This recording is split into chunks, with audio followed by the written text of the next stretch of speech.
আমরা এই মুহূর্তে দাঁড়িয়ে আছি নিউ ইয়র্কের লাগোডিয়া এয়ারপোর্টে। এই এয়ারপোর্টটি ডোমেস্টিক হিসেবেই পরিচিত এবং এই এয়ারপোর্টটি নিউ ইয়র্কের মধ্যে তৃতীয় বৃহত্তম এয়ারপোর্ট এবং পুরো আমেরিকার মধ্যে এই এয়ারপোর্টটি ১৯তম বড় এয়ারপোর্ট হিসেবে পরিচিত। এর সংখ্যার দিক থেকে অর্থাৎ এই এয়ারপোর্ট ধরে প্রতি বছর প্রায় ৩,৬০,০০,০০০ মানুষ বিভিন্ন গন্তব্যে যায়। এছাড়া যদি আপনি ফ্লাইটের কথা বলেন, সেটিও প্রায় ৩,০০,০০০-এর বেশি ফ্লাইট পরিচালিত হয় এই এয়ারপোর্ট থেকে। তার মানে প্রতি ঘন্টায় এই এয়ারপোর্ট থেকে ১০০টি প্লেন যেমন উড়ে যায়, তেমনি ১০০টি প্লেন নামে।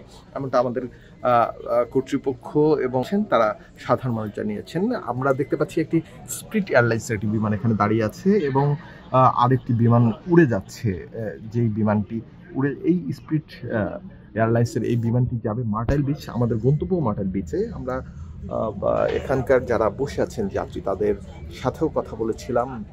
তারা আমাদের বলছেন যে সব স্টেট থেকেই কম বেশি এখান থেকে বিমান যায়। আন্তর্জাতিক যে ফ্লাইটগুলো রয়েছে সেগুলো বছর ৩ আগে অর্থাৎ ২০২১ সালের পরে এখান থেকে পরিচালিত হচ্ছে, তবে সেগুলো খুবই কম সংখ্যক ফ্লাইট এখানে পরিচালিত হয়েছে। আমরা আরও একটি বিষয় জানতে পেরেছি, ২০১৫ সালে এই লাগোডিয়া এয়ারপোর্ট উন্নয়ন কর্তৃপক্ষে একটি প্রজেক্ট হাতে নিয়েছিল এটি বড় করা এবং বিভিন্ন ধরনের স্থাপনার যেই কাজগুলো বানানো, এগুলো বিলিয়ন ডলারের এই প্রজেক্ট ছিল, এমনটা আমরা জানতে পেরেছি। তবে সেই কাজের নির্ধারিত সময় ছিল ২০২৫ সাল। তার আগেই কাজ শেষ হয়ে গিয়েছে, অর্থাৎ ২০২৩ সালের মধ্যেই তারা সম্পূর্ণ কাজটি শেষ করে যারা কর্তৃপক্ষ রয়েছেন এবং তাদের হাতে তুলে দিয়েছেন।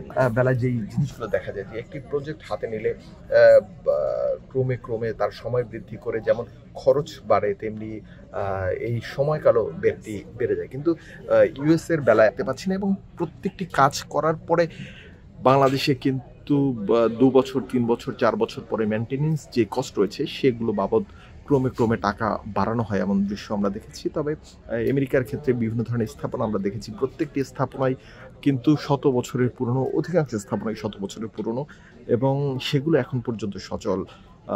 প্রতি বছর মেনটেনেন্সের যে খরচ রয়েছে অথবা সেগুলো কিন্তু খুব একটা প্রয়োজন পড়ছে না। এখানে যারা বসে আছেন তারা বিভিন্ন গন্তব্যে, অর্থাৎ নিউ ইয়র্কের এই যেই ডোমেস্টিক এয়ারপোর্টটি, এই এয়ারপোর্টটি থেকে বিভিন্ন গন্তব্যে যাবেন এবং তারা বসে আছেন, অপেক্ষা করছেন। কিছুক্ষণ পর পর একটি বিমান আসছে।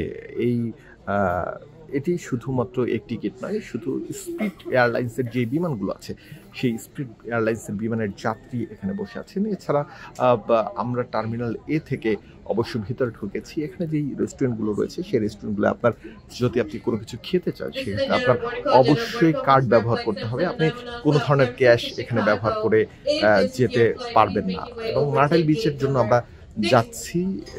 মার্টাইল বিচের ফ্লাইট আর কিছুক্ষণের মধ্যেই ছাড়বে এবং এখানে যারা মার্টাইল বিচে যাবেন, সেটি একটি দর্শনীয় স্থান, অর্থাৎ বিচ। বিভিন্ন জনের মানুষ যারা এখানে আছেন তারা ওখানে ঘুরতে যান এবং এই যে লাগোডিয়া যে এয়ারপোর্টটি রয়েছে অনেক ক্ষেত্রে পরিচিত ডোমেস্টিক এয়ারলাইন্স হিসেবে এবং অর্থনীতির একটি বড় অংশ এখান থেকে কিন্তু নির্ভর করে। আমরা যদি আপনাদেরকে আরবান দেখাই যে এই বিমানটি এখনই এসে নামছে এখানে লাগোডিয়া এয়ারপোর্টে, ঠিক ৩ থেকে ৪ মিনিট আগেই কিন্তু এখান থেকে একটি বিমান উঠে গিয়েছে। অর্থাৎ প্রতি ১.৫ থেকে ২ মিনিট পর পর যেমন একটি বিমান উড়ে যাচ্ছে, তেমনি একটি বিমান এসে কিন্তু লাগোডিয়া এয়ারপোর্ট আছে। সবকিছু মিলিয়ে